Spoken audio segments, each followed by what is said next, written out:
Mettez à plat vos ressources. Est-ce que vous avez du temps ou est-ce que vous avez de l'argent? Si vous avez ni l'un ni l'autre, n'y allez pas, vous allez vous planter.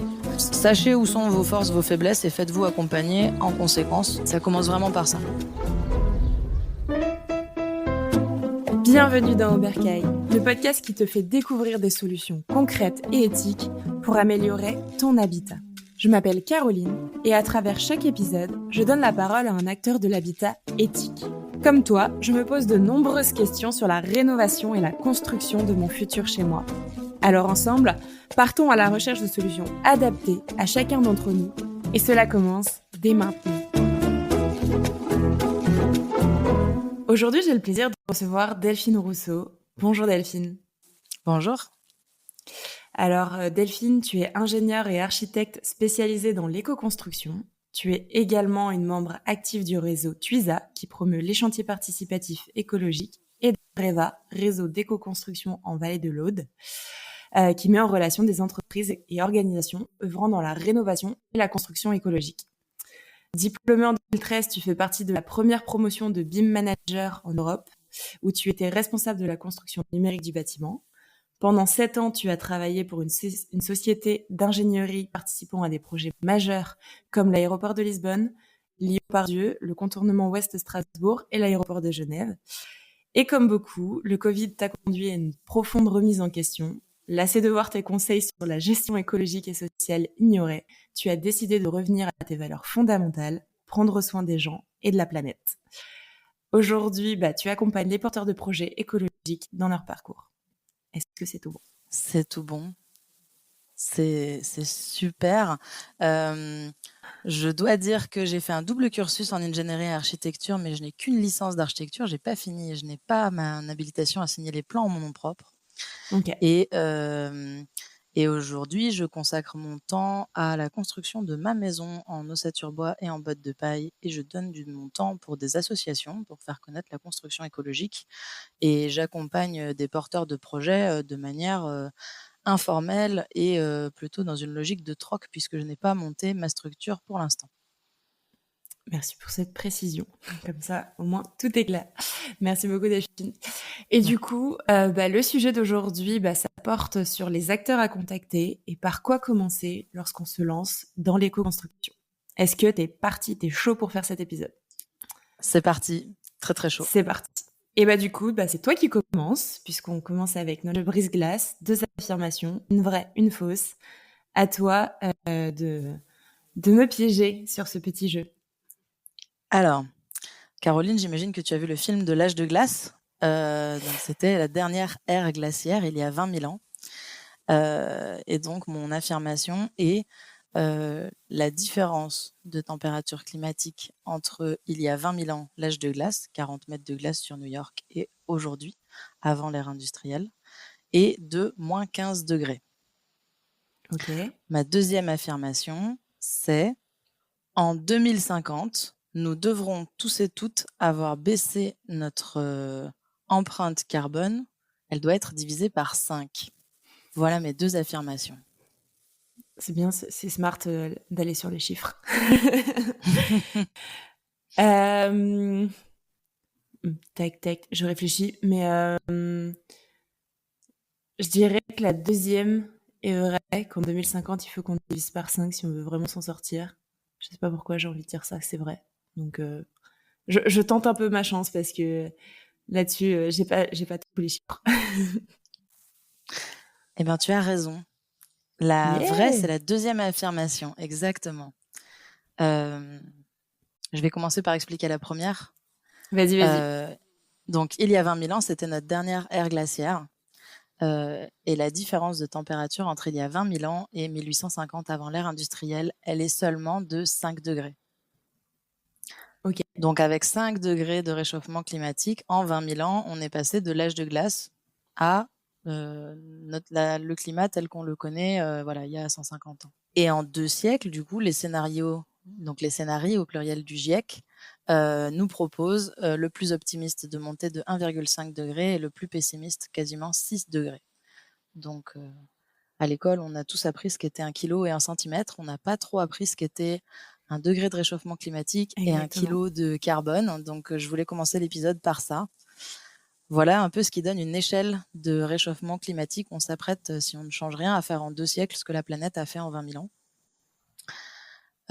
Et donc, pour atteindre l'objectif le plus optimiste qui consiste quand même à monter de 1,5 degré le réchauffement climatique, nous avons tous et toutes, en tout cas en France, pour objectif de diminuer notre empreinte carbone annuelle, qui est aujourd'hui en moyenne à 10 tonnes par an. On doit la réduire à 2 tonnes par an. Et de prendre en compte cette dimension, pour moi, ça me permet de me rendre compte que si on me vend un béton optimisé qui a 13% d'émissions de moins de CO2, c'est bien, c'est super, ça répond vraiment pas à la problématique et la grandeur des enjeux. Voilà, je voulais commencer OK. par ces 2 informations. Bravo. Bah, merci à toi, merci, aussi pour l'explication qui va derrière. C'était hyper clair. Delphine, pour commencer, cet épisode, après ces 2 belles affirmations qui met un peu le contexte aussi, qu'est-ce qui t'a poussé à te spécialiser dans l'éco-construction? Et qu'est-ce qui distingue aussi ce domaine des méthodes de construction plus traditionnelles? C'est quoi, la grande différence? Et ben, à l'école d'ingénieur, quand je me suis spécialisée en bâtiment, on avait plusieurs bâtiments et plusieurs profs et plusieurs matières qui tournaient autour de, la thermique, la construction de bois bien sûr, mais vraiment beaucoup de structures métalliques, de béton, de calcul de béton, de rotation de banches, et d'optimisation. Donc on nous a appris à mettre en œuvre des produits industrialisés qui sont, préfabriqués, optimisés, rainurés languettes, collés, Mmh. et qui permettent de faire le travail très rapidement et très efficacement puisque l'objectif, c'est d'avoir un minimum de gens sur le chantier et de construire le plus vite possible. Et même si j'étais bonne élève, je me suis rapidement retrouvée à travailler sur des projets dont j'étais peu fière, donc la dissonance cognitive augmentant, et puis j'ai fait un burn-out. Quand j'ai voulu me réinstaller et me reconstruire, c'était évident que je voulais faire ça sur d'autres dimensions de projet et d'autres manières, donc en faisant des habitats durables dans le temps, respectueux du climat et Mmh. au-delà du climat, des autres frontières planétaires que l'on est en train de franchir, donc l'épuisement des ressources, la pollution, l'effondrement de la biodiversité. Et aussi en remettant le porteur ou la porteuse de projet, légitimement, au centre de sa construction, en lui faisant prendre part à la conception et en lui faisant prendre part à la construction. Donc avec des formules d'accompagnement entre les professionnels et les porteurs et porteuses de projets. OK. Et du coup, cette méthode-là, par rapport à la construction plus traditionnelle, ce serait quoi un peu les grands critères, pour d'aller vers le durable par rapport à quelque chose qu'on faisait, jusqu'à présent? C'est ce que qu'est-ce comment tu le distingues? Pardon.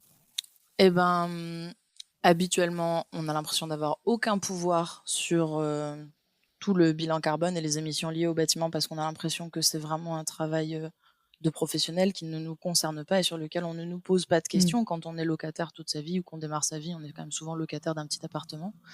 Donc la manière conventionnelle, c'est, il y a un promoteur immobilier qui fait un projet, qui imagine des besoins, qui va trouver des locataires, des restaurants, qui va faire son programme, qui va le faire construire par des entreprises, particulières qui vont construire globalement au plus rapide et en prenant le critère environnemental uniquement pour être à la limite de ce que la réglementation demande. Et à l'opposé, on peut redevenir acteur et souverain de sa méthode de construire et donc on peut, il y a plein de chacun met la limite et la barre là où il veut en fonction de ses envies, de ses compétences, du temps qu'il a à y consacrer. Mais ça peut aller de l'autopromotion, où on décide de ne pas avoir de promoteur immobilier et de décider soi-même, du programme en se Mmh. réunissant avec d'autres gens ou tout seul et du coup de gérer, tous les acteurs et les actrices de la construction. Donc on va embaucher un architecte, on va embaucher, des bureaux d'études, des maîtres d'œuvre, des professionnels, des artisans qui vont réaliser. On peut aussi, décider de participer plus aux études et donc vraiment faire les plans d'architecture soi-même, aidé par un architecte ou aidé par des bureaux d'études. Donc là, on parle d'autoconception Et puis, Mmh. si on va un peu plus loin, on peut décider d'auto-construire, donc toujours de manière accompagnée ou pas, selon notre niveau de confiance, le niveau de garantie qu'on veut aussi sur sa maison ou sur l'ouvrage qu'on construit. Heu, on peut filer un coup de main à l'artisan ou organiser des chantiers participatifs et vraiment mettre la main à la pâte. Et On va en pour moi, parler de toutes ça. ces méthodes, Mmh. toutes ces méthodes changent par rapport à la manière conventionnelle où quelqu'un a construit quelque chose pour nous qu'on vient acheter par la suite. Mmh. Hyper clair. Donc, c'est vraiment remettre, le porteur du projet vraiment au centre. Comme tu disais, en prélude, il il est maître de ses choix finalement, par rapport à la méthode traditionnelle où finalement c'est quelqu'un qui pense plus pour toi, sur tes propres besoins et tes propres usages de l'habitat. Exactement. C'est la différence entre avoir le choix, d'aller, soit acheter ses légumes chez Leclerc, soit à la Biocoop. On a un certain niveau de choix, il y a un certain niveau de prix en face. C'est pas du tout la même démarche de se dire: «OK, je vais avoir un potager, soit il va être partagé, soit il va être, chez moi en individuel et derrière je vais faire un peu de transfo pour, produire, mes légumes».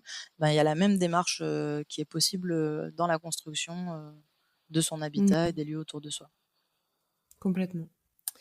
Et du coup, quand on se lance dans un projet, d'éco-construction, pour toi, quelles seraient les premières étapes, essentielles quand tu veux qualifier, tes besoins, tes ressources? Comment ça se passe, ces premières étapes, quand on part dans ce projet, quoi? Alors, je peux répondre en 2 morceaux. Moi, j'ai eu besoin de faire ces étapes pour moi, mais je suis professionnelle de la construction et à côté de ça, j'accompagne des gens qui, eux, n'y connaissent rien dans ces étapes et c'est pas les mêmes chemins.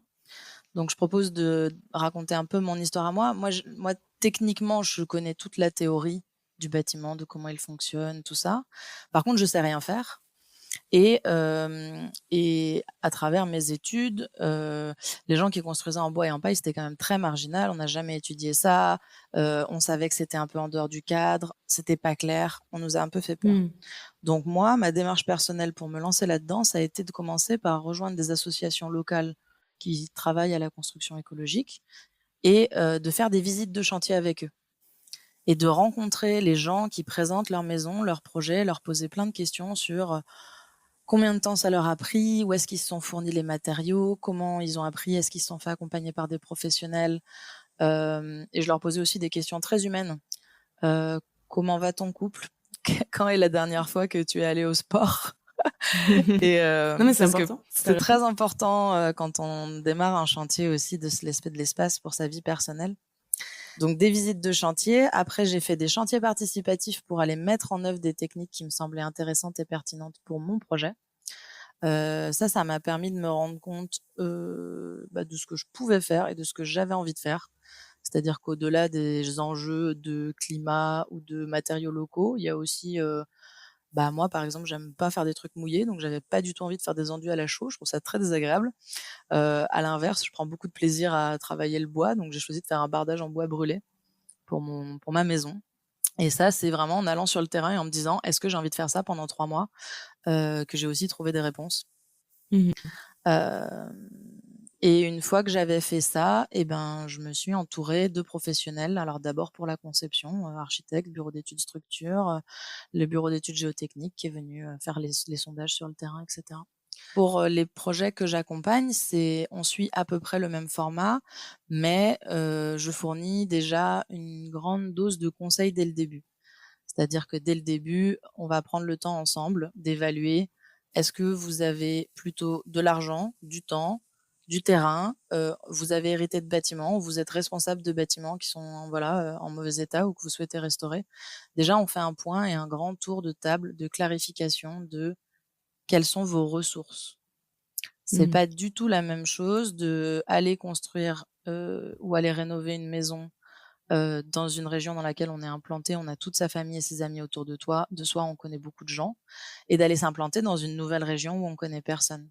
Et ça, l'évaluation de ses ressources, qu'elles soient matérielles, amies, financières, niveau de connaissance, professionnelles autour de soi qu'on peut solliciter pour poser une question, hem, son niveau de connaissance en ayant écouté Oberkaï ou d'autres médias voilà, qui travaillent sur l'éco-construction, sa curiosité, à quel point on a envie de faire des efforts intellectuels, à quel point on a envie de faire des efforts physiques.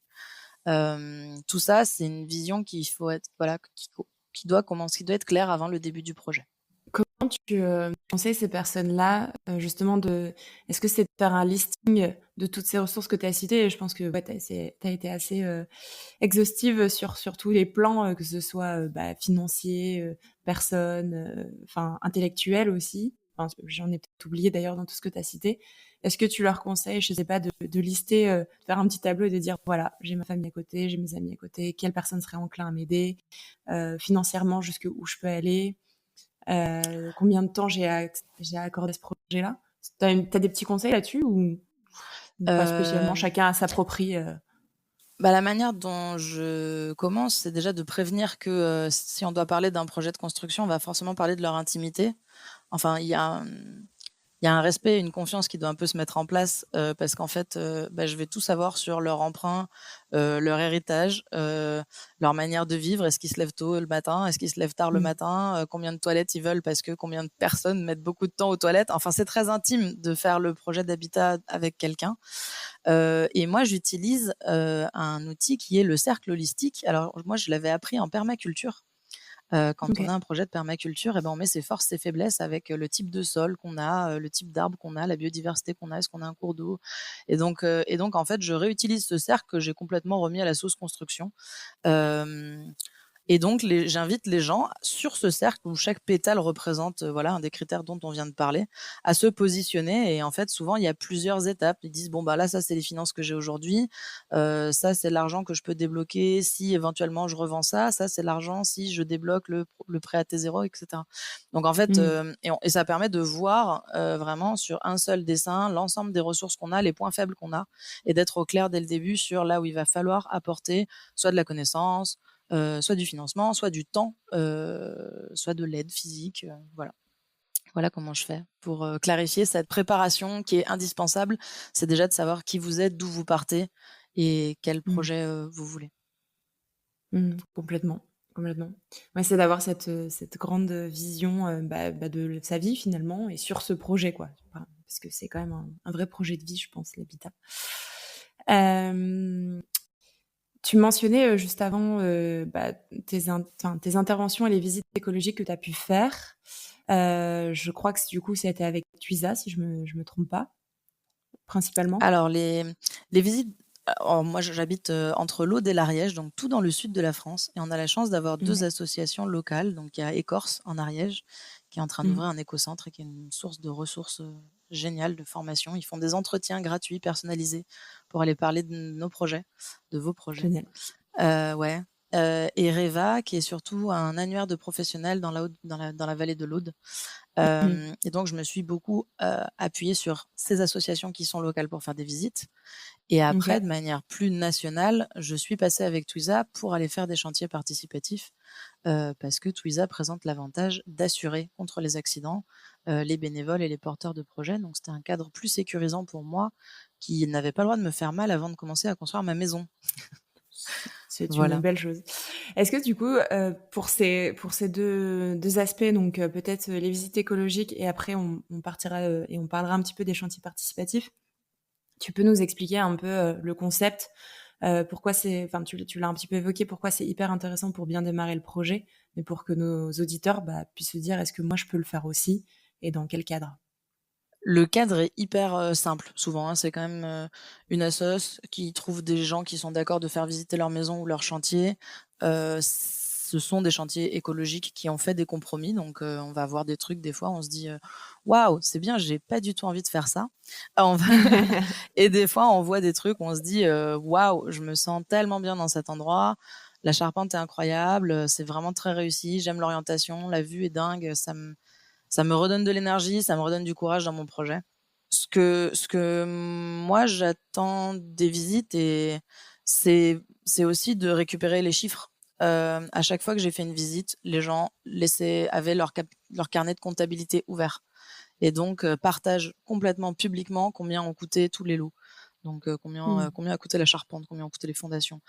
ils racontent l'histoire de comment ils ont fait ces choix et a posteriori, ils ont le recul de dire ben ça en fait, j'en suis pas hyper content, j'aurais préféré faire ça pour telle et telle raison, mais ça m'aurait donné d'autres avantages inconvénients. Et surtout, en faisant des visites à côté de chez soi, on peut récupérer aussi là où les gens ont acheté, se sont approvisionnés et Mmh. ça fait gagner énormément de temps ensuite sur les appros parce qu'on connaît les grandes enseignes, mais les grandes enseignes, en fait, elles se fournissent sur des réseaux nationaux ou internationaux. Et alors qu'on peut avoir une carrière juste à côté qui va nous faire un prix complètement raisonnable. Euh, Mmh. et puis ça permet de constituer son réseau de professionnels aussi pour demander des conseils par la suite avant d'attaquer vraiment le projet. Ouais, c'est hyper intéressant. On peut récupérer pas mal de ressources finalement aussi par ce biais-là, quoi. C'est du temps à passer d'aller faire les visites, mais derrière, on récupère vraiment beaucoup de données, quoi. C'est vraiment extrêmement rentable, hein. Moi, je pense que avant de décider où on voulait habiter, notre terrain et est-ce qu'on construisait, est-ce qu'on rénovait, euh, je pense que j'ai fait une quinzaine de visites de chantier de maison. Voilà. Et j'ai vu Ouais. des choses que je voulais surtout pas faire, et j'ai vu des choses qui m'ont enchantée, et j'ai vu des gens qui étaient très contents de la manière dont ils l'avaient vécu en travaillant énormément. J'ai vu des gens qui étaient pas contents parce que ils ont habité sur leur terrain et du coup chaque minute ils auraient pu faire quelque chose de plus pour la maison parce que c'était trop proche et qu'il y avait pas assez de distance entre leur habitat et leur chantier. À l'inverse, j'ai vu des gens qui disaient en fait on était trop loin, c'était trop difficile de vérifier ce qui se passe tout le temps. On a voulu, voilà, on aurait dû se Mmh. rapprocher. Donc c'était aussi plein de questions autour de comment on prépare sa vie personnelle et la vie avec ses proches à l'arrivée d'un chantier qui est quand même un projet qui va durer plusieurs années, surtout si on est en autoconstruction. Et comment on gère aussi le fait de ne pas travailler pour construire. Ou alors gagner de l'argent au fur et à mesure en fonction de si on a la capacité d'emprunt ou pas. Mmh. Complètement. Et sur l'autre biais, du coup, chantier participatif, quels sont pour toi les grands avantages de faire ce genre de chantier, du coup? Et quelles sont un peu les leçons et les conseils que tu en as tirés? Il y a que des avantages. Les avantages, eh ben pour moi, ils sont énormes parce que je suis une femme. Alors, je suis une femme plutôt costaud, qui a toujours été qualifiée de garçon manqué petite, ce qui n'a pas empêché les gens autour de moi d'apprendre à tronçonner à tous les hommes de la famille et je n'ai jamais pu mettre la main sur une tronçonneuse dans le cadre de ma famille. Donc, j'ai une Mmh. petite frustration qui, je pense, est partagée par la plupart des femmes. Euh, qui peuvent se sentir pas bricoleuses, incapables, parce que les petites choses ne leur ont pas été apprises quand elles étaient petites. Et en fait, aujourd'hui, le monde de la construction conventionnelle, il est, à mon avis, quand même très difficile en termes de machisme, de sexisme, de racisme. C'est un monde dur où on entend beaucoup de choses très peu inclusives et très peu respectueuses. Parce que c'est une ambiance, voilà, majoritairement entre mecs, de boulot dur, avec plein de gens mélangés. Heu et je pense que ces gens sont peu sensibilisés à l'impact que ça peut avoir sur les autres, malheureusement. Donc pour moi, c'était un lieu difficile, d'apprentissage. J'avais toujours besoin de faire mes preuves. C'est très épuisant et puis on n'en tire pas beaucoup de savoir-faire. Hem, à l'inverse Mmh. de l'intérim, quand je vais faire un chantier participatif, et ben déjà chez Twiza, la moitié, non 60 des bénévoles sont des bénévoles femmes et 60 des porteurs de projets sont des porteuses de projets. Ce qui montre bien que c'est un endroit dont on a besoin en fait pour apprendre. Voilà, et donc c'est un endroit où on nous fait confiance pour prendre la plus grosse scie, pour couper le plus gros bout de bois, alors sous surveillance évidemment, mais où on te demande si tu sais utiliser tel outil, et si tu réponds oui, eh ben il y a personne qui va te l'enlever des mains pour te réexpliquer, alors que vraiment c'est ton travail. Mmh. Et ça, pour moi, c'est une dimension importante de donner confiance, parce que si derrière vous devez construire et que on continue de vous aider, on vous laisse pas l'autonomie, on vous laisse pas le temps de galérer, bah en fait on vous laisse pas le temps d'apprendre. Et sur les chantiers participatifs, il y a quand même pas la pression temporelle qu'on a en entreprise où on pointe, où on mange dans le camion et où on fait pipi dans un seau. Là, sur les chantiers participatifs, on mange végétarien trop bon tous les midis. On est quand même logé, nourri. On est généralement chez des gens adorables. On est dans une équipe de gens où on est tous un peu en transition à chercher des réponses sur des choses. Donc ça donne des soirées très très belles et très constructives aussi pour les autres. Tout le monde s'apprend, tout le monde Tout le monde se nourrit, Mmh. on construit ensemble, ça donne une très belle énergie, on voit pas le temps passer sur le chantier et puis on dort fatigué parce qu'on a fait plein de choses et ça aussi, c'est très agréable. Ça fait du bien. Mmh. OK. Voilà. Et du coup, oui, Et pour, si je voudrais ajouter une dernière chose oui, sur les vas-y, chantiers vas-y. participatifs, pour les personnes qui font des transitions et je pense aux personnes qui font des transitions de genre, mais c'est aussi des transitions professionnelles, n'importe quoi.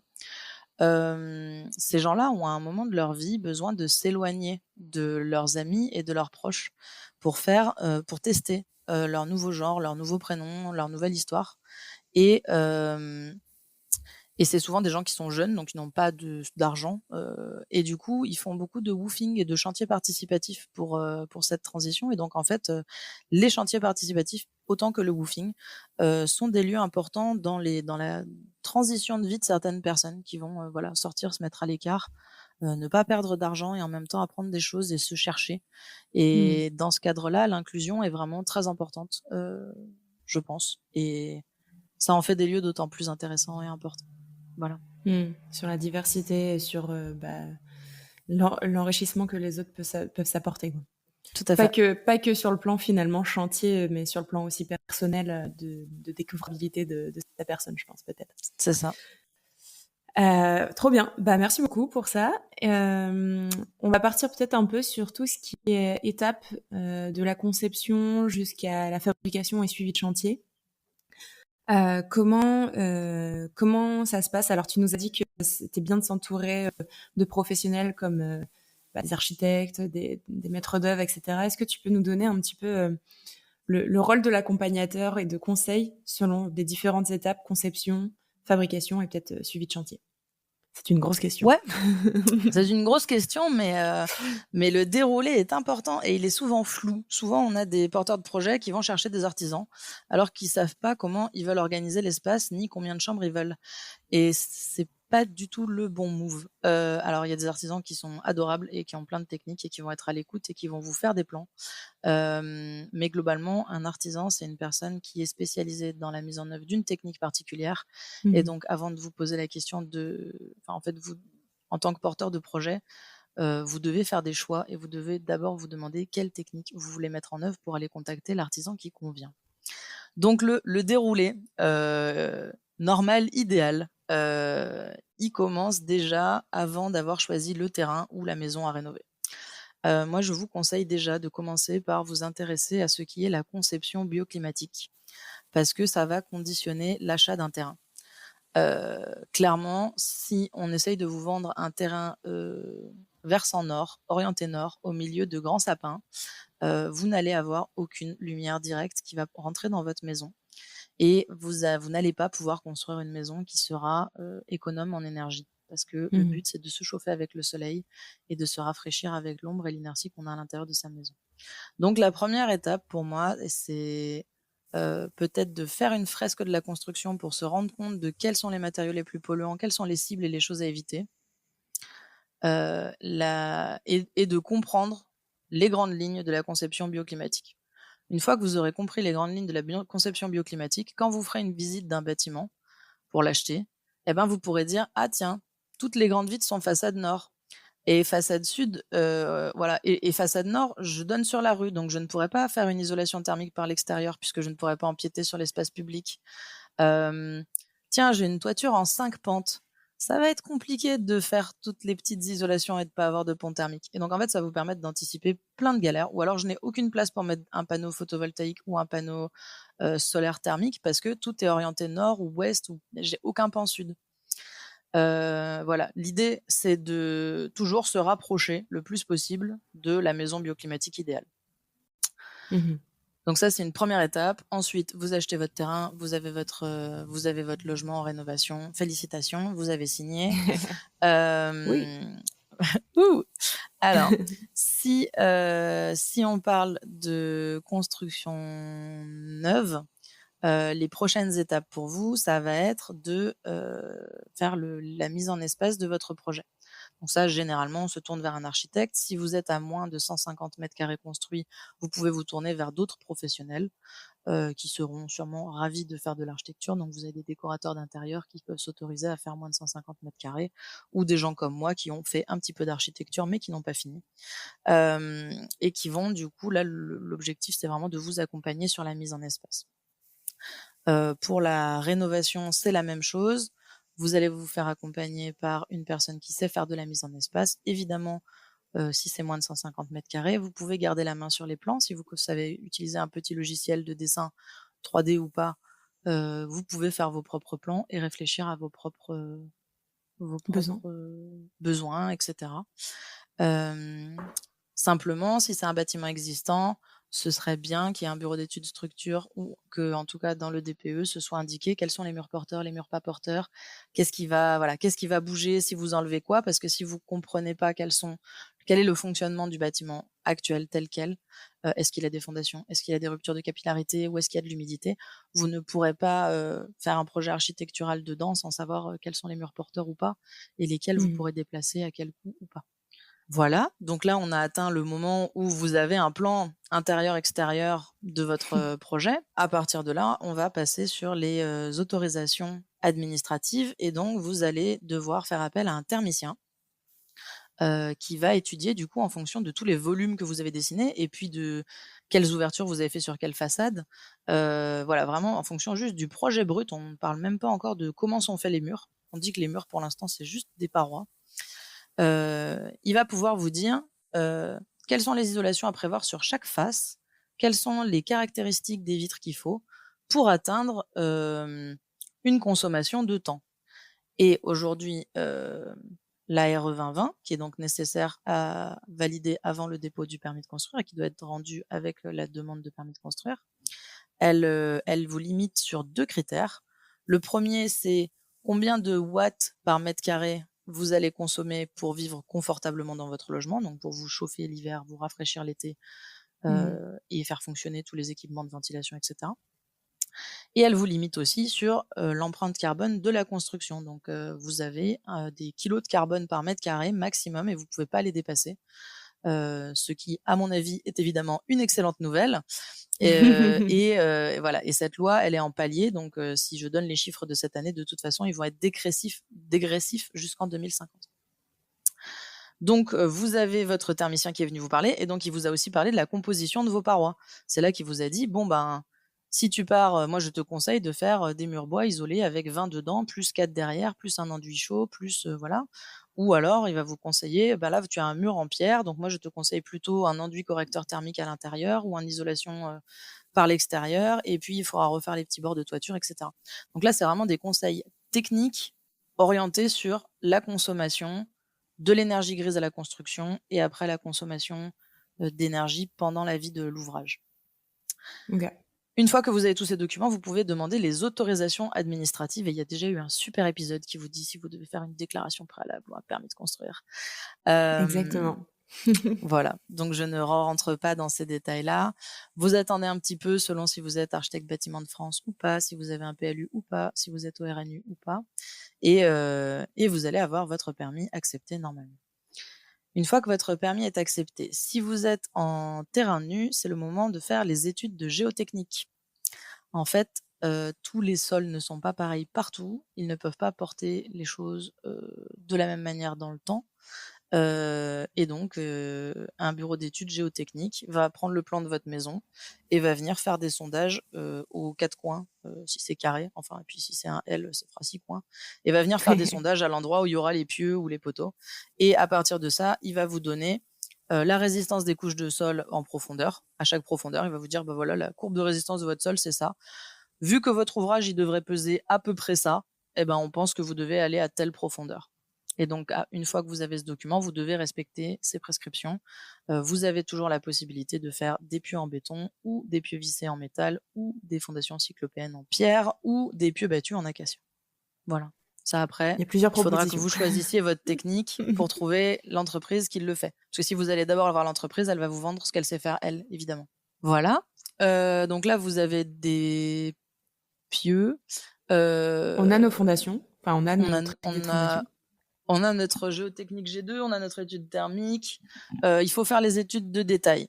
Donc là, même si le thermicien a donné des grandes lignes générales en disant il faut que la résistance thermique de la toiture soit de 4,5 ou plus, en fait, il y a plein de manières d'atteindre une résistance de 4,5. On peut décider de faire avec des bottes de paille par l'extérieur. On peut décider d'avoir des fermettes et de juste souffler de la ouate de cellulose en fond de comble, en plancher de comble, quoi. On peut décider de mettre de la laine de mouton par l'intérieur. Il y a énormément de solutions techniques possibles qui vont dépendre et que vous allez choisir en fonction de quelles sont les ressources locales à côté de chez vous que vous pouvez vous procurer facilement. Il y a plein de gens qui connaissent des bergers et qui utilisent leur laine pour pailler leur potager. Ça peut être complètement récupérable, lavable et remis en place sur des projets de construction. Vous pouvez aussi choisir de réutiliser des vêtements recyclés. Emmaüs, quand les vêtements ne sont pas vendus au bout de quelques temps, il les broie, il en fait des isolants. Et donc, on peut aussi choisir de s'isoler avec ça. On peut choisir de s'isoler avec du carton. On peut choisir de s'isoler avec plein de choses. Et donc, ça dépend des fournisseurs vraiment locaux autour de chez vous. Si vous avez envie de faire du local ou si vous avez déjà des gens dans votre famille qui sont producteurs de quelque chose, c'est l'occasion de le mettre en œuvre. Donc ça, c'est vrai pour le coup pour la rénovation et pour la maison. Il faut faire des détails techniques. Donc vous allez dessiner pour chaque paroi quelle est l'épaisseur de quoi, quelle est la taille de quoi et comment je le mets en œuvre. Et vous allez faire tous les petits angles. Comment je viens mettre une menuiserie, donc comment je mets une fenêtre dans mon mur, comment j'arrête mon isolant, comment je fais mon petit retour, où est-ce qu'il me faut du bois pour tenir les choses.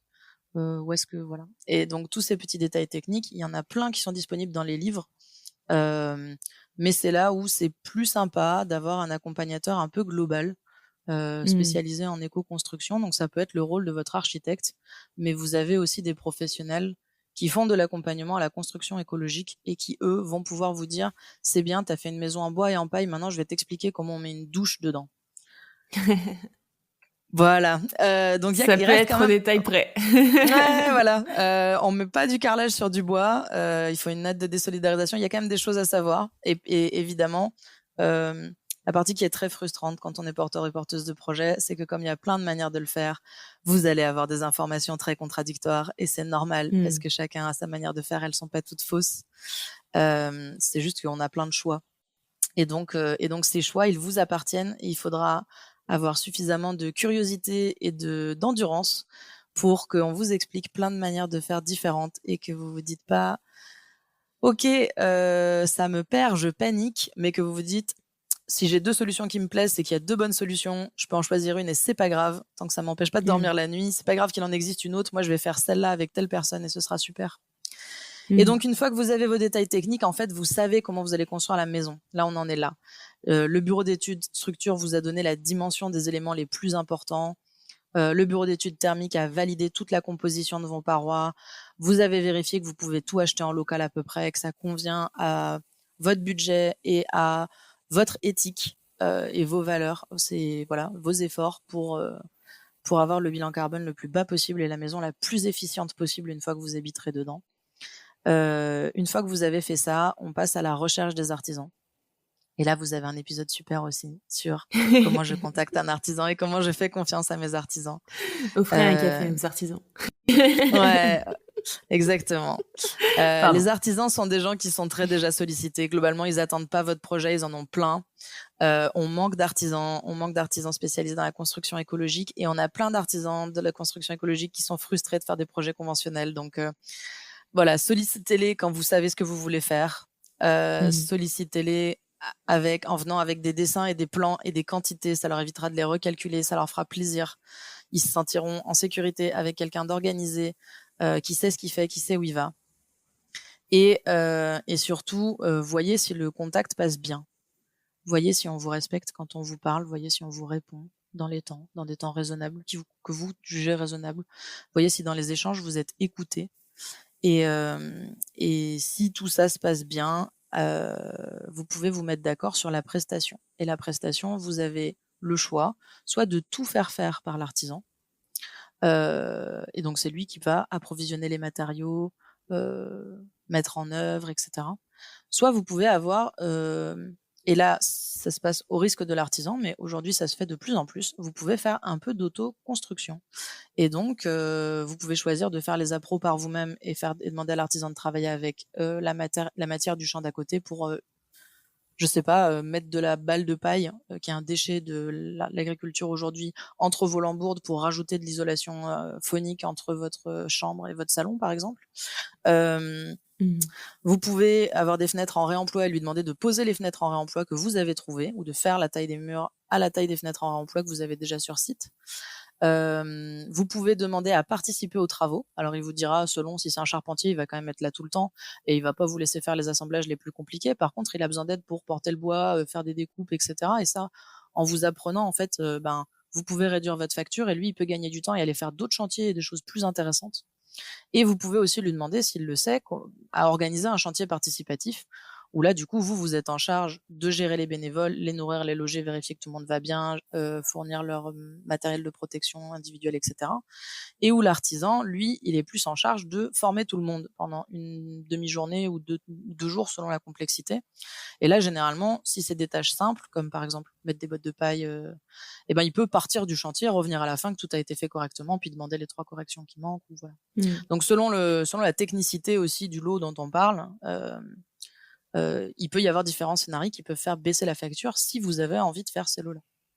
J'ai juste une question intermédiaire sur ça. L'artisan, quand il s'engage pour tous les pans que tu nous as cités, est-ce que c'est sa responsabilité et c'est son assurance qui prend le, le cas en fait du projet?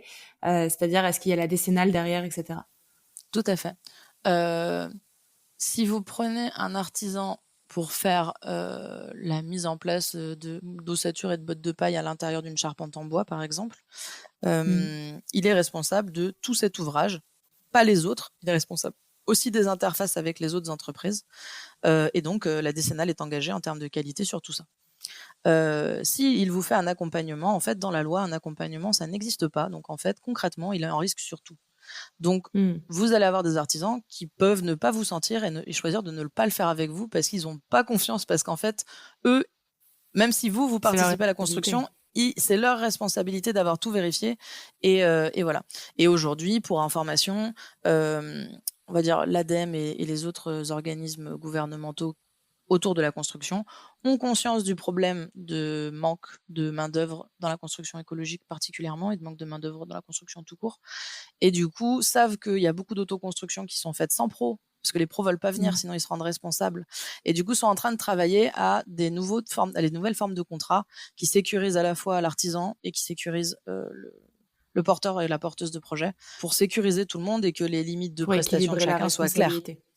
Exactement. Mais aujourd'hui, si un artisan vient chez vous pour vous faire travailler ou faire travailler un chantier participatif, malheureusement, l'ensemble de la responsabilité de la décennale est sur lui, à condition que vous l'attaquiez. Donc c'est pour ça qu'il y a aussi une relation de confiance. Et puis surtout, vous pouvez le faire sur des lots qui sont pas très engageants.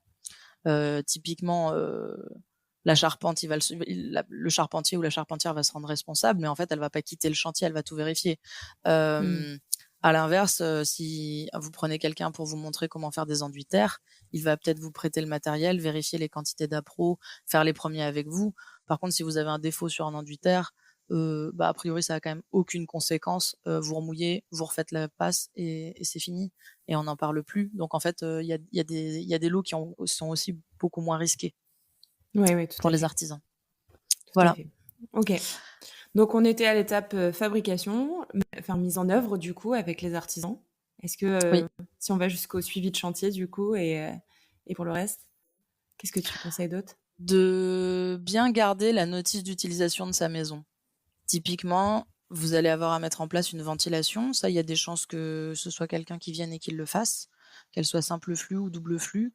Pareil pour le poêle. Alors peut-être que vous allez poser votre poêle vous-même, mais le tuyau de fumisterie, moi par exemple, c'est quelque chose que j'ai fait le choix de pas faire moi-même. Je veux une garantie décennale dessus. C'est important si vous avez des systèmes avec des puits hydrauliques qui mènent vers des échangeurs air-eau pour économiser un maximum d'énergie. Ensuite, la chaleur du poêle, elle est réutilisée pour être insufflée, voilà, pour être échangée avec de l'air sain qui vient de l'extérieur et ensuite être insufflé dans les chambres.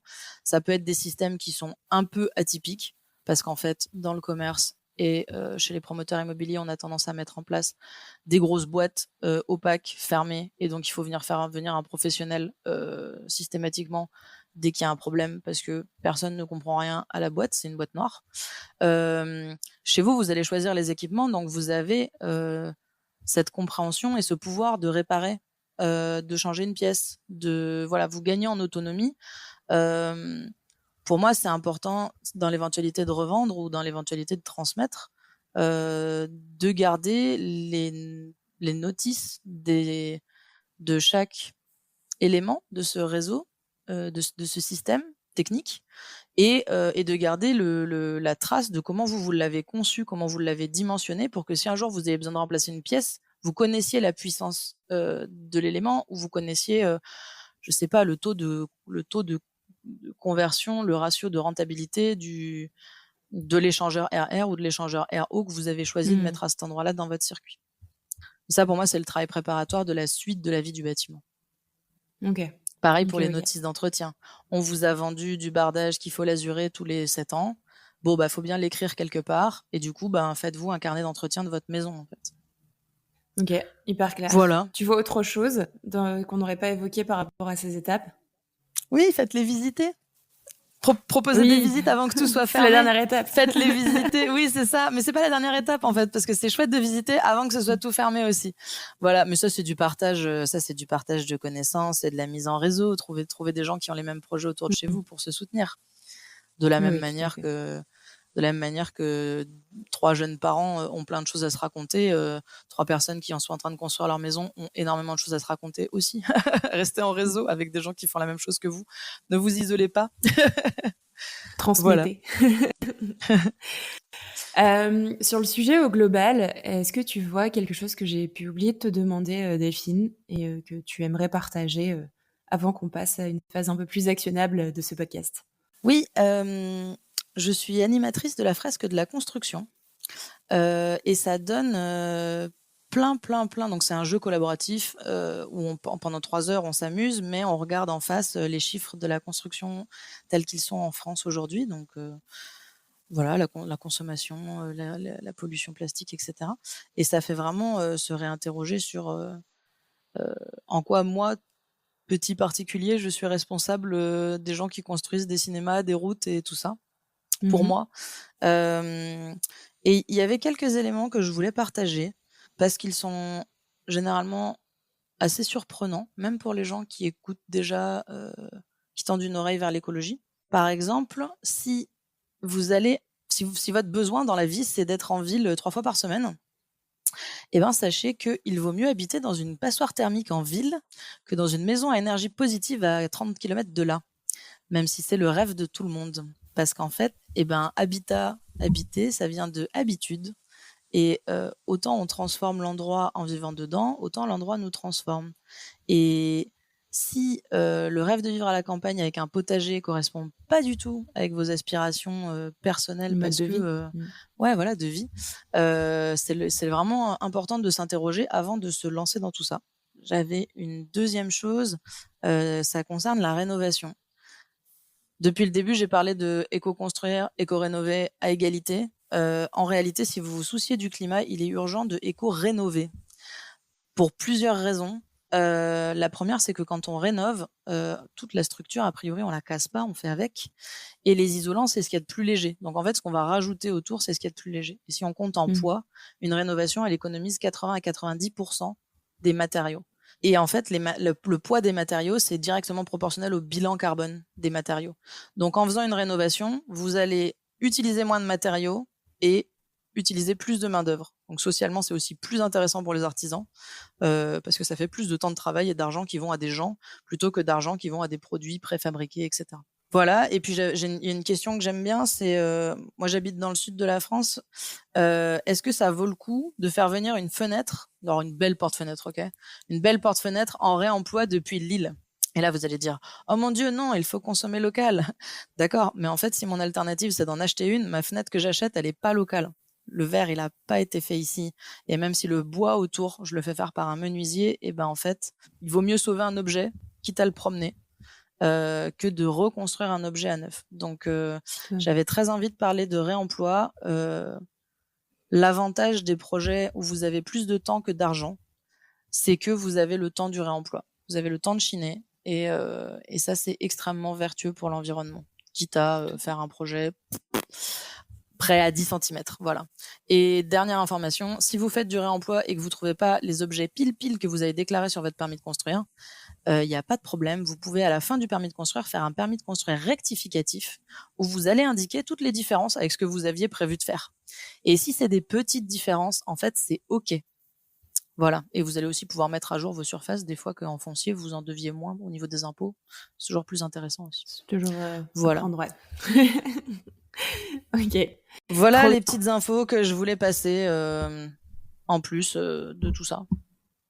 Trop bien. Et merci beaucoup. Et puis si tu es OK avec ça, je te propose de passer à la phase action de ce podcast. Avec plaisir. Je profite de cette coupure, tu te demandes peut-être comment soutenir notre travail sur Aubercaille. Déjà, tu peux noter ce podcast. C'est un moyen simple mais crucial pour atteindre un public plus large. Sur Apple Podcasts ou iTunes, on t'invite à laisser une note et un commentaire. Et si c'est sur Spotify, tu peux également nous soutenir en partageant ce podcast en story et en nous taguant sous le nom Aubercaille-Média. On compte sur toi. Et maintenant, retour à notre intervenant. Concrètement, comment ça se passe pour son bercail ? Eh bien, nos auditeurs, ils ont un projet d'éco-construction. Quels conseils tu leur donnerais pour se lancer, pour ceux qui ne savent pas comment et où ? Le premier conseil hyper concret que tu leur donnerais ? Mettez à plat vos ressources. Est-ce que vous avez du temps ou est-ce que vous avez de l'argent ? Si vous avez ni l'un ni l'autre, n'y allez pas, vous allez vous planter. De combien on parle ? Où est-ce que vous voulez vivre ? C'est quoi déjà le foncier déjà, où est-ce que vous voulez vivre de manière réaliste ? Combien d'argent il va rester pour construire ? Et est-ce que, est-ce que dans ces prix-là, votre projet est cohérent ? Est-ce que vous avez envie de le faire vous-même ? Est-ce que vous avez... Si vous aimez pas lire et que vous aimez pas apprendre, faites faire.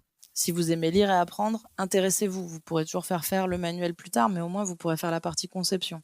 Voilà, sachez où sont vos forces, vos faiblesses et faites-vous accompagner en conséquence pour que toutes les étapes, faisabilité du projet et de choix à faire, la maîtrise d'ouvrage, de conception du projet détaillé jusqu'à on décide tout, comment sont constituées toutes les parois et toutes les liaisons, c'est la maîtrise d'œuvre, et puis la mise en œuvre de l'entreprise avec la gestion des approvisionnements et tout ça.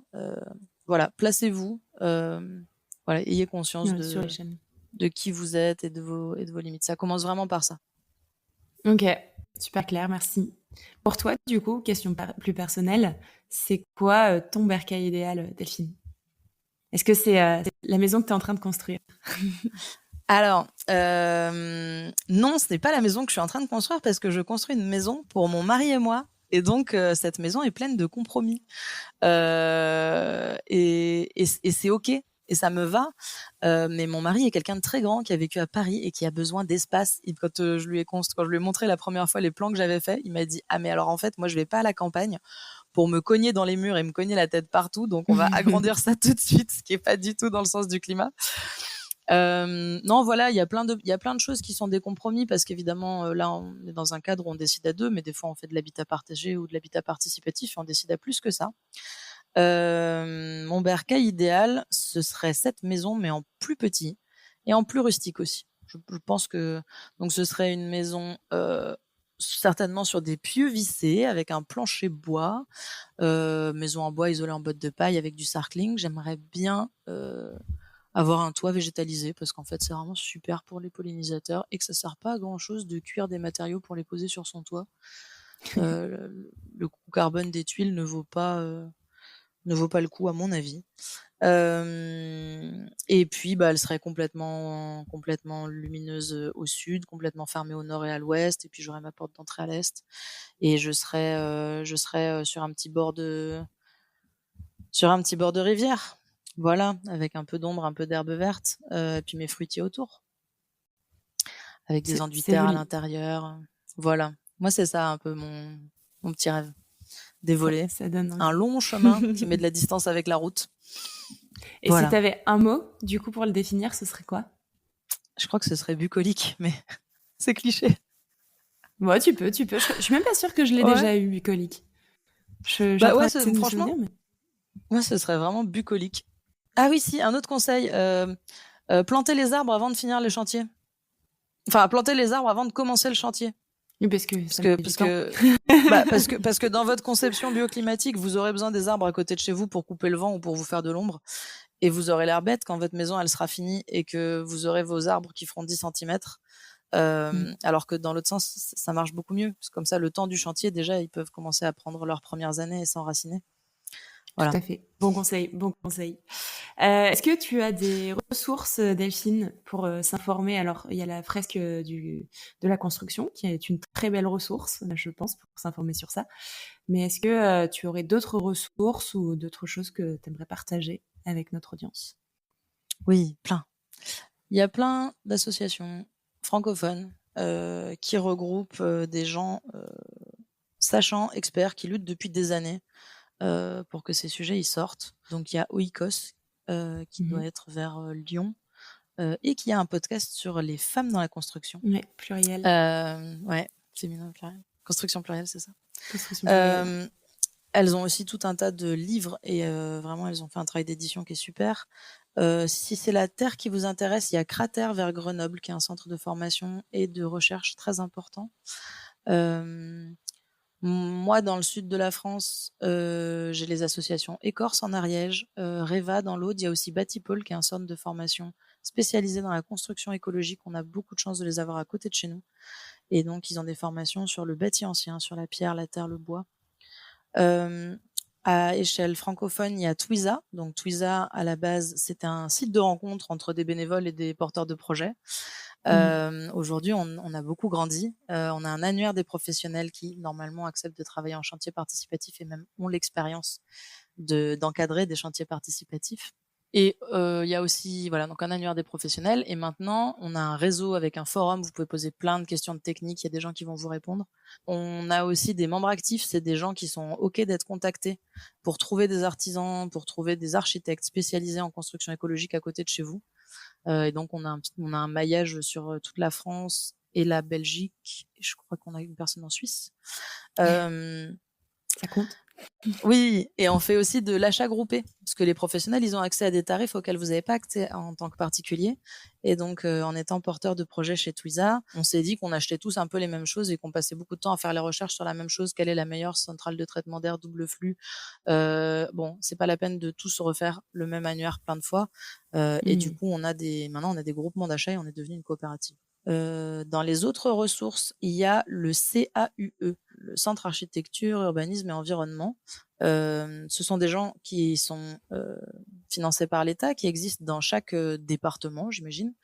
Et vous pouvez aller les voir. Il y a 1 heure d'entretien gratuit avec eux. Et eux, ce sont vraiment des experts de l'architecture de votre région. Et donc, typiquement, si vous faites une rénovation, ce sont des gens qui vont être capables de vous dire sur ta maison, c'est cette corniche, c'est cette pierre, c'est la dimension de tes ouvertures qui va avoir une valeur patrimoniale et à laquelle il va falloir faire attention. Et ils vont vous présenter les différentes architectures de la région pour que vous puissiez vous placer et intégrer votre projet dans l'architecture et le patrimoine local. Ok, trop intéressant. Je crois pas qu'on l'ait déjà eu, effectivement, cette ressource-là, donc ça peut être, c'est chouette de le savoir, quoi.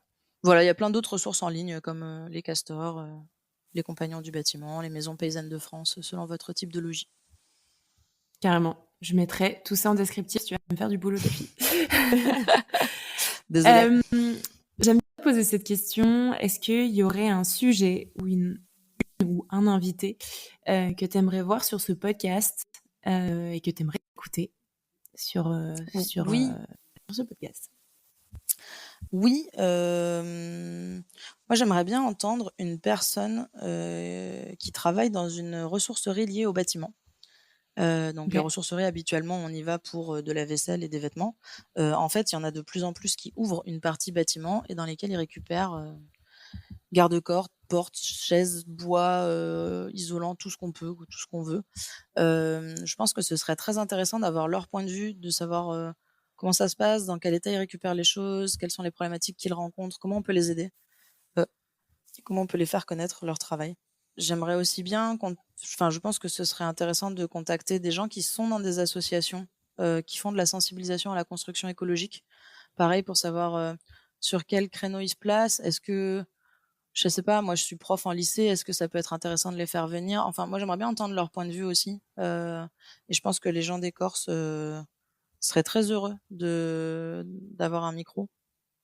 Je pense qu'ils ont beaucoup de choses très intéressantes à partager. Comment ils ont fait leur formation, comment ils se financent, c'est quoi leurs problèmes à eux, parce qu'ils sont des acteurs importants aujourd'hui. Euh, dans la construction écologique, on est nombreux à reposer sur eux. C'est pour info, alors je sais pas si tu vois quel épisode c'était, la première saison de mémoire. Il y avait une personne qui s'appelle Julie Tellet qui est architecte en éco-responsable et qui était, j'espère ne pas me tromper à l'heure aujourd'hui, mais qui était à l'époque présidente d'une ressourcerie qui s'appelle Minia dans Matériaux. On en avait légèrement parlé, qui est proche de Lyon, pour information. Donc, mais c'est vrai qu'on n'a pas creusé sur le point comment ils avaient trouvé les matériaux, etc. Mais on avait évoqué effectivement cette ressourcerie en matériaux et on avait parlé un petit peu de ça. C'est ça. Moi, je pense que je serais intéressée de savoir qu'est-ce qu'ils reçoivent le plus, qu'est-ce qu'ils ont le plus de mal à écouler, qu'est-ce qui part très vite, comment ça se passe, comment ils communiquent dessus, de quoi ils ont besoin, comment on peut les aider. Est-ce que des fois, il y a des bâtiments je sais, est-ce qu'il y a des bâtiments qui se démolissent et en fait, eux n'ont pas le temps d'aller faire de la récup. Est-ce qu'en bénévolat, on pourrait faire ça parce que ça a énormément de valeur pour le climat, plutôt que de broyer des portes et des fenêtres. Voilà. Ok, trop bien. Bon, c'est noté. Merci beaucoup. On arrive à la fin. Déjà, merci beaucoup Delphine. Merci pour toute la valeur que tu nous as apportée aujourd'hui. Où est-ce qu'on peut te retrouver? Moi, je m'étais noté LinkedIn et Instagram. Est-ce que j'ai bon et est-ce que y a un autre endroit? Non, franchement, LinkedIn, aucune chance. Mon profil LinkedIn date de mon époque où j'étais ingénieure dans des grandes entreprises. Non, vous pouvez me retrouver sur Twiza. Je pense que c'est le plus simple parce que je suis membre actif de Twiza. Vous pouvez me retrouver sur tous les festivals locaux par ici, puisque j'essaye de tenir un stand et de parler de construction écologique autant que je peux. Je suis maintenant au conseil d'administration des Corses et de REVA, donc si vous contactez ces deux associations aussi, vous pourrez me retrouver. Voilà. Très bien. Et merci à toi. Merci Delphine. Merci beaucoup. Merci Caroline. Bon courage à tous. Merci. Et puis j'ai plus qu'à souhaiter à tous nos éditeurs bientôt dans vos bercailles. Merci d'avoir écouté l'épisode jusqu'au bout. Bon, tu le sais déjà, mais un dernier rappel. Si tu as aimé cet épisode, tu peux nous soutenir en laissant 5 étoiles sur Spotify et Apple Podcast. Et en laissant un commentaire pour nous dire ce qui t'a plu et les sujets que tu souhaiterais voir abordés dans nos futurs épisodes. Allez viens, construisons nos bercailles ensemble. Ta voix compte et tes idées sont hyper précieuses pour faire évoluer ce média. Merci d'être là, merci de nous écouter et surtout merci de contribuer à cette belle communauté. Prends soin de toi et à bientôt dans ton bercail.